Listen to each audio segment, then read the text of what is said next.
On today's adventure, we're heading to the Lost Coast of California, so called because this area of the state in between Leggett and Eureka is largely cut off from civilization due to the fact that no major highway continues along this part of the coastline.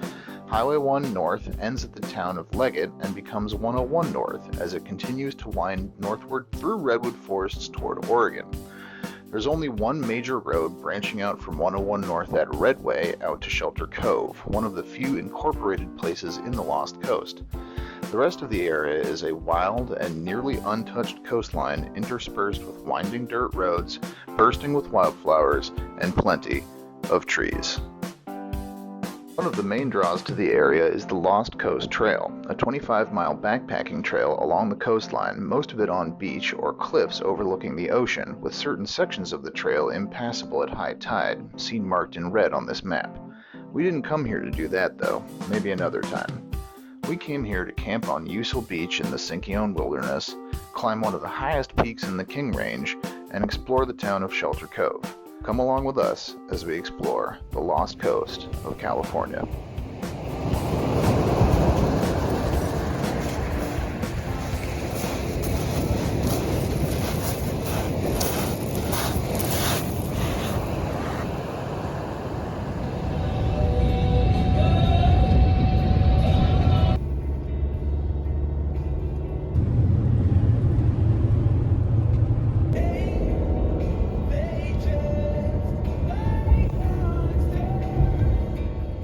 After cruising up 101 North to Leggett, we doubled back down Highway 1 South to Usal Road, a 9-mile narrowish dirt road that led us up into the mountains above the coast before plunging us down through the redwood forest and onto the beach.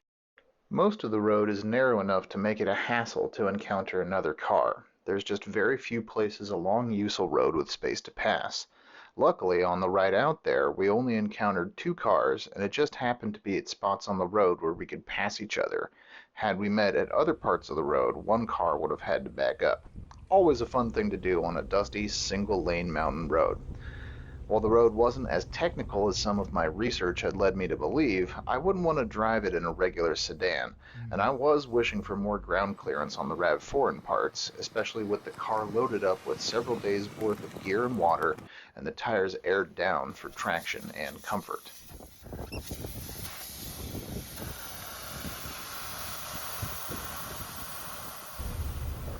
Though only about 9 miles out from the highway, Usal Beach is pretty remote. There are no services, meaning no running water, no trash cans, definitely no showers, barely any restrooms, and by that I mean some sorely neglected vault toilets, and, for me anyway, absolutely no cell service. You should come here as prepared as possible. Bring enough water and food for however many days you plan to be here, and then bring some extra just in case. Know how to change a tire? Bring a first aid kit. If you're going to drive on sand, be able to air down your tires and have some way to air them back up. I definitely saw a truck stuck out on the beach that had to get towed out by the good grace of another camper who had a tow hitch and a big old diesel truck. If you're going to start a fire, be responsible and bring a shovel, a bucket, extra water, and a fire extinguisher if you can. Not trying to freak anyone out, just be prepared is all. We can all do our part to help California not burn down every year. But there's also no supervision, no rangers, no camp host, no rules to speak of. I've heard and read reviews of this place saying that it gets crazy on the weekends, that people drive their trucks and side-by-sides on the beach at all hours, that people shoot guns and light off fireworks here constantly and cause fires, that a girl died here after being flung from the back of a pickup truck. Oh yeah, there's a memorial right there. And that people leave their garbage, especially human waste and toilet paper out here all the time. While I'm not here to editorialize on what you do on public land, I encourage you to be safe and respectful, and this is technically a state park, so things like firearms and fireworks are frowned upon, as is driving on the beach. But for the love of all that is good in this world, would you people please pick up your toilet paper, buy a camping toilet, or at the very least learn how to dig a cat hole? Nobody wants to get to this pristine bit of country only to find your poop sitting on the beach. Very cautiously, we still decided to come check it out. And, though we arrived on a Sunday afternoon and left on a Wednesday, while we were here we mostly had the place to ourselves, except for a couple of locals and other folks who...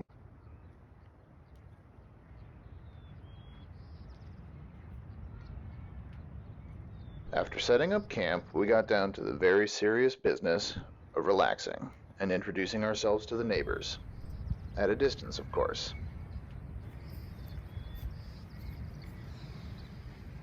As I sat there and watched the elk graze not even 15 feet from my camp, while the sun went down over the ocean behind them, I thought about how relatively easy and beautiful the drive had been to get here. And now I was on this completely secluded beach, cooking fish tacos with my girlfriend and dog, and how no one was shooting off fireworks or blasting music, and thought just how beautiful everything was, and how grateful I was to be alive, right there, in that moment. Eventually, the sun dipped into the ocean, and it was time to break out the cozy nighttime attire and take this Primus folding fire pit on its maiden voyage. I knew coming out here that there might not be a fire ring where I was going to end up parking the Rav4 and setting up camp. And while a folding fire pit might seem like a potentially outlandish addition to any camping setup, the ability to have a fire wherever I wanted it, move it if I decided I wanted it to be somewhere else, cook on it with the included grill, and be able to leave no trace when I'm done, was pretty appealing.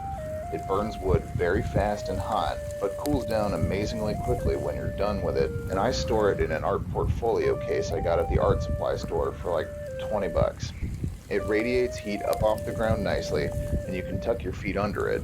Plus, there's no looking around for rocks to build a new fire ring, or worrying about what kind of trash the previous campers have burned in any existing fire ring, especially if you intend to cook over open flame.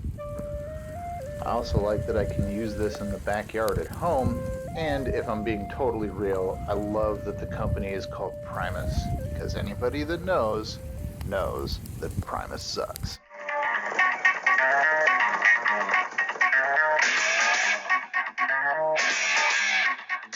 Finally, full of tacos, beer, and gratitude for this beautiful place, we decided it was time to crawl into the tent and get a good night's rest.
shot. Yeah. We moved camp after a very windy first night there, and after spending several peaceful days lounging in the sun at Usal Beach, we ate a pancake breakfast in the morning and climbed the hillside overlooking our campsite, which Gaia Maps indicated was the southern trailhead of the Lost Coast Trail. See that little tent icon on the right? That's about where our campsite was. And that outhouse icon on the left, well, that didn't really exist. But you can see up in the top left of the map that there's an icon for the Lost Coast Trail, which would be the southern tip, I guess. As it turns out, there are actually two segments of the Lost Coast Trail. When most people talk about the trail, they're usually referring to the stretch of coastline in the King Range Wilderness area between Mattole Beach and Black Sands Beach at Shelter Cove that we saw on the map earlier. There's another segment that goes further south from Shelter Cove through Sinkyone Wilderness State Park and ends on this bluff overlooking Usal Beach. So we either made it to the start or the end of the Lost Coast Trail, depending on how you look at it. If you've ever completed the north or south segment of the trail, or if you're planning a trip to backpack the Lost Coast Trail, let me know in the comments. With the fog rolling in below us and a small segment of the Lost Coast Trail under our belt, we decided it was time to pack up camp, leave Usal Beach, and head towards our next goals, King Peak and Shelter Cove. Driving Usal Road back out towards Highway 1 through the fog, I felt lucky that every bad review of this place I had ever seen had, in my time there, turned out not to be true, and that I had indeed felt a little lost for the past several days. I was grateful that we didn't have any emergencies, and that the Rav4 managed to get us there and back like a champ. I'm more and more impressed by this car every time I do trips like this, but I do wish that for the off-road version they would have given it a lift and maybe some underbody protection. More stuff for the aftermarket shopping list, I guess. My original plan for this trip was to continue north on Usal Road to Shelter Cove, following a route I had found in the Fun Trails book, California Backroads and Four-Wheel Drive Trails, but there was a locked gate just north of Usal Beach preventing any further exploration. Guess we'll have to double back to the highway and get to Shelter Cove on pavement. Though it is 2021 and we live in the future, sometimes the best resources you can find for cool places to explore are still paper maps, atlases, and books, and building your research from there. But it's always a good idea to know before you go, and check local department websites, and even call ahead to check road closures before you head out for an off-grid excursion.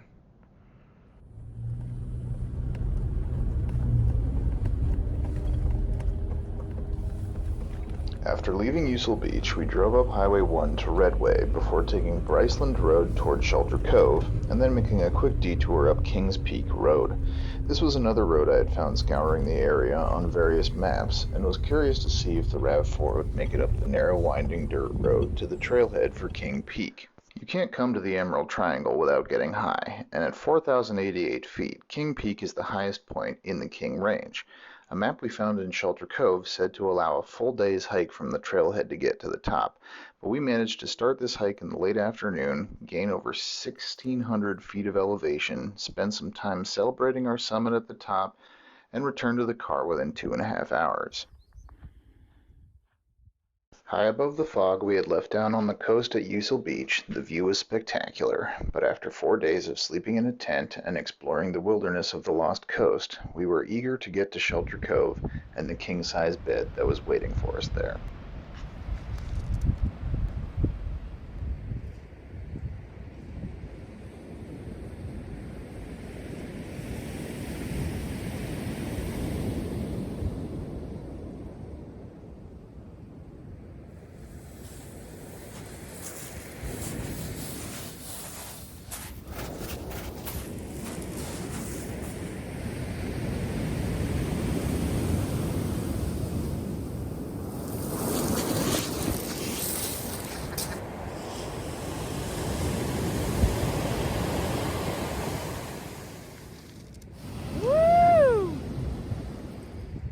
We got to Shelter Cove earlier in the day than we had anticipated, so before checking into our hotel, we spent the morning exploring some of the beaches in town.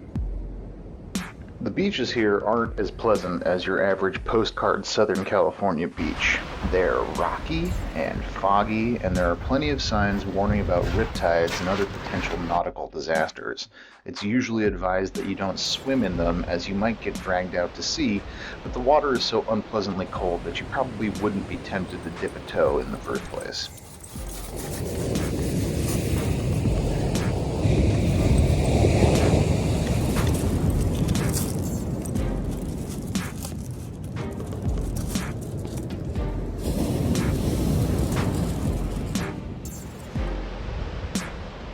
Shelter Cove is one of the few developed places at sea level along the Lost Coast. Originally home to the Sinkyo Native Americans for whom the state park is named, the small fishing village of Shelter Cove is only accessible by two-lane mountain road, boat, or private airplane, and one of the main features of the town is the long airstrip running through the middle of it, smack in the middle of its 9-hole golf course. When the people building Highway 1 in the early 1900s made it this far north, they took one look at the steep, mountainous terrain and decided that it would be prohibitively expensive and dangerous to continue, which is why Highway 1 peters out near the town of Leggett, why Shelter Cove is so secluded, and why the area has come to be known as the Lost Coast.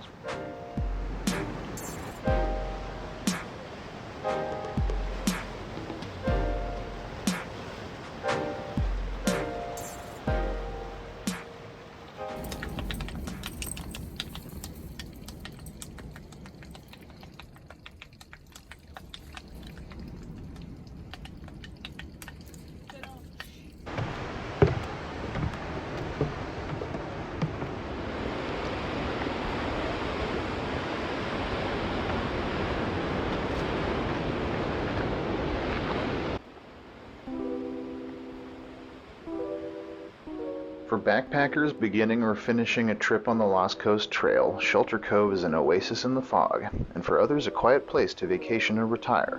But you'd better bring a book or checkers or something, because beyond the splendor of nature, the local brewery, and the golf course, there just isn't much to do in town. But with a view like this from your bedroom, it's very easy to spend some time just watching the fog rolling in and listening to the waves crash below.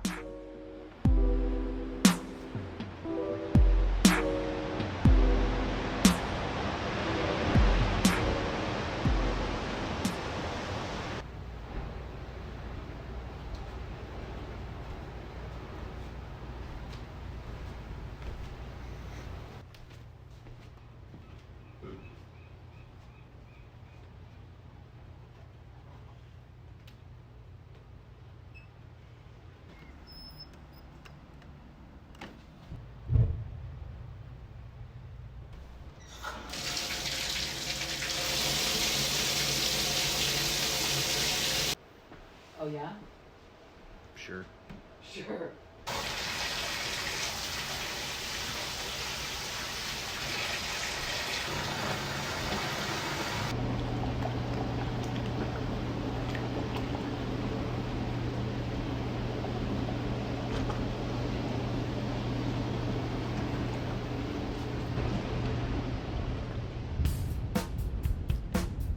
After a restful evening at the hotel and several peaceful days of exploring the Lost Coast, we had a quick burrito picnic lunch by the Cape Mendocino Lighthouse before reluctantly leaving Shelter Cove and beginning the drive back home. I hope you've enjoyed exploring the Lost Coast with us and maybe picked up some tips or ideas for an adventure of your own. Don't forget to hit the thumbs up and subscribe to the channel to help ensure the production of more videos like this in the future. Thanks for watching, and we'll see you out there.